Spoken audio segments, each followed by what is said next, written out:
Shalom, kembali lagi bersama saya Yohanes Talaen. Kali ini kita akan merenungkan firman Tuhan dari Bilangan pasal 5 ayat 14 sampai 28. Demikian bunyinya. Dan apabila kemudian roh cemburu menguasai suami itu, sehingga ia menjadi cemburu terhadap istrinya, dan perempuan itu memang telah mencemarkan dirinya, atau apabila roh cemburu menguasai suami itu, sehingga menjadi cemburu terhadap istrinya, walaupun perempuan itu tidak mencemarkan dirinya, maka haruslah orang itu membawa istrinya kepada imam, dan orang itu harus membawa persembahan karena perempuan itu sebanyak 10 eva tepung jelai, yang ke atasnya tidak dituangkan minyak dan yang tidak dibubuinya kemenyan. Karena korban itu ialah korban sajian kecemburuan, suatu korban peringatan yang mengingatkan kepada kedurjanaan. Maka haruslah imam menyuruh perempuan itu mendekat dan menghadapkannya kepada Tuhan. Lalu imam harus membawa air kudus dalam suatu tempayan tanah. Kemudian harus memungut debu yang ada di lantai kemah suci dan membubuhinya ke dalam air itu. Apabila imam sudah menghadapkan perempuan itu kepada Tuhan, haruslah ia menguraikan rambut perempuan itu lalu meletakkannya karena peringatan, yakni korban sajian kecemburuan, ke atas telapak tangan perempuan itu. Sedang di tangan imam haruslah ada air pahit yang mendatangkan kutuk. Maka haruslah imam menyumpah perempuan itu dengan berkata kepadanya, jika tidak benar ada laki-laki yang tidur dengan engkau, dan jika engkau berbuat serong kepada kecemaran, padahal engkau di bawah kuasa suamimu, maka luputlah engkau dari air pahit yang mendatangkan kutuk ini. Tetapi jika engkau padahal engkau di bawah kuasa suamimu berbuat serong dan mencemarkan dirimu oleh karena orang lain dari suamimu sendiri bersetubuh dengan engkau.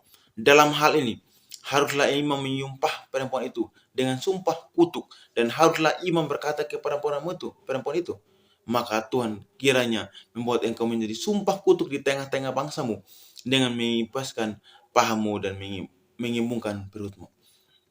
Sebab air yang mendatangkan kutuk ini akan masuk ke dalam tubuhmu untuk mengembungkan perutmu dan mengepiskan pahamu. Dan haruslah perempuan itu berkata, amin, amin. Lalu imam harus menuliskan kutuk itu kepada selai kertas dan menghapusnya dengan air pahit itu. Dan ia harus memberi perempuan itu minum air pahit yang mendatangkan kutuk itu. Dan air itu akan masuk ke dalam badannya dan menyebabkan sakit yang pedih. Maka haruslah imam mengambil korban sajian kecemburuan dari tangan perempuan itu, lalu mengunjurkannya ke dalam Tuhan, ke hadapan Tuhan, dan membawanya ke mezbah. Sesudah itu haruslah mengambil segenggam dari korban sajian itu sebagai bagian ingat-ingatan dan membakarnya di atas mezbah.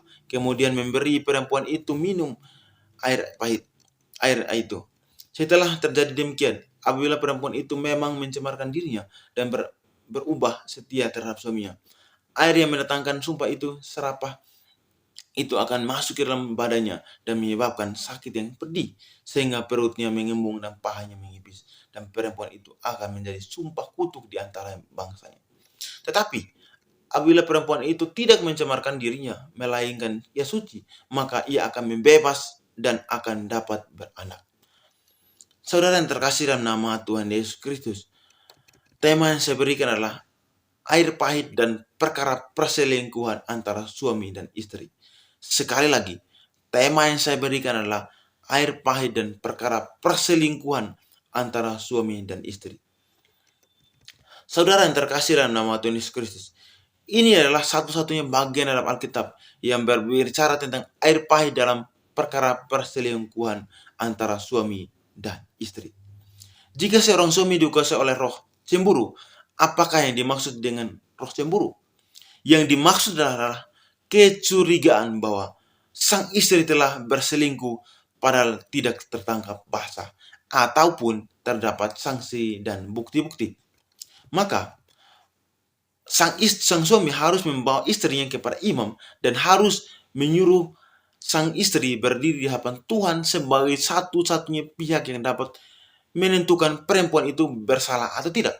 Ingat, Hanya Tuhan yang berhak untuk mengadili perempuan itu. Imam lalu membawa air kudus dalam tampayan tanah. Imam lalu memungut 2 debu dari tanah kemah suci dan membubuhnya ke dalam air tersebut. Imam lalu mengucapkan, kutuk jika engkau tidak berlaku serong atau berselingkuh, maka bebaslah engkau dari kutuk ini. Tetapi jika engkau berselingkuh, maka imam mengucapkan sumpah kutuk ini. Dalam Bilangan pasal 5 ayat 21 dikatakan, Tuhan kiranya membuat engkau menjadi sumpah kutuk di tengah-tengah bangsamu dengan mengipiskan pahamu dan mengembungkan perutmu. Sebab air yang mendatangkan kutuk ini akan masuk ke dalam tubuhmu untuk mengembungkan perutmu dan mengipiskan pahamu. Dan haruslah perempuan itu berkata, amin, amin. Setelah itu, sang imam melakukannya. Dalam Bilangan pasal 5 ayat 23-24 dikatakan, lalu imam harus menuliskan kutuk itu pada selai kertas dan menghapusnya dengan air pahit itu. Dan harus memberi perempuan itu minum air pahit yang mendatangkan kutuk itu. Dan air itu akan masuk ke dalam badannya dan menyebabkan sakit yang pedih. Jika sang istri itu tidak bersalah, maka dalam Bilangan pasal 5 ayat 28 dikatakan, apabila perempuan itu tidak mencemarkan dirinya, melainkan ia suci, maka ia akan bebas dan dapat beranak. Namun jika sang istri bersalah, maka air pahit itu akan mendatangkan penyakit berat kepadanya.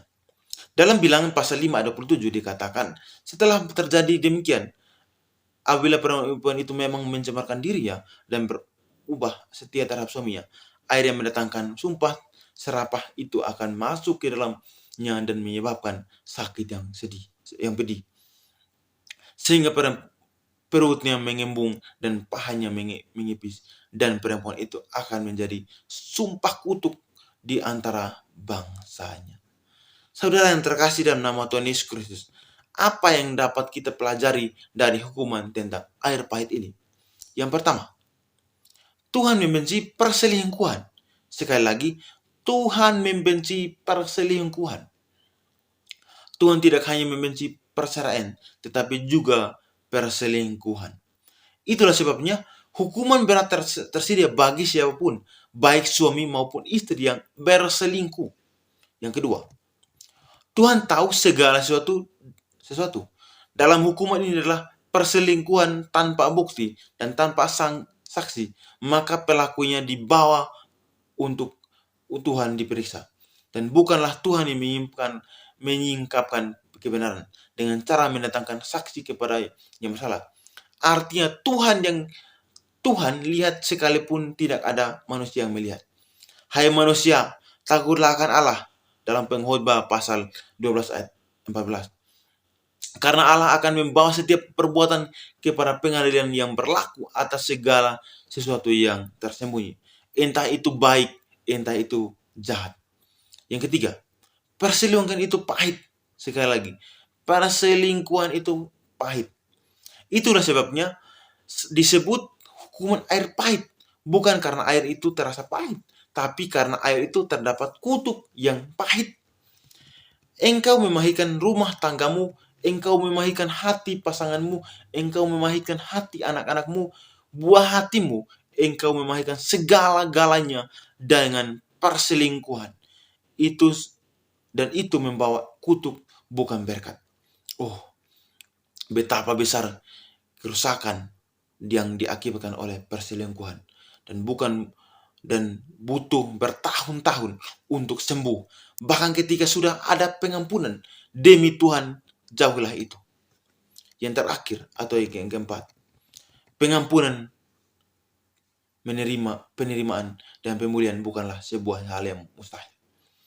Jika terjadi perselingkuhan, maka keduanya harus sepakat antara dua kemungkinan, berpisah atau bertahan. Jika bertahan, maka harus ada pengakuan, pertobatan dan pengampunan. Antara tidak bisa membayangkan jika setiap saat dengan seseorang selama 24 jam dan Anda menaruh dendam, sakit hati kepadanya. ampunilah dengan kasih Kristus. Terimalah dan bersama-sama membangun kembali apa yang telah runtuh. Itulah mungkin sulit, itu mungkin pahit, tapi bukanlah Allah sanggup memulihkan segala sesuatu. Namun apapun itu, jangan selingkuh. Apapun itu, jangan selingkuh. Karena selingkuh menghancurkan rumah tangga. Tuhan menolong kita, Tuhan Yesus memberkati kita. Semoga kita bisa lewati ini dengan baik. Shalom. Thank you for the happiest year of my life.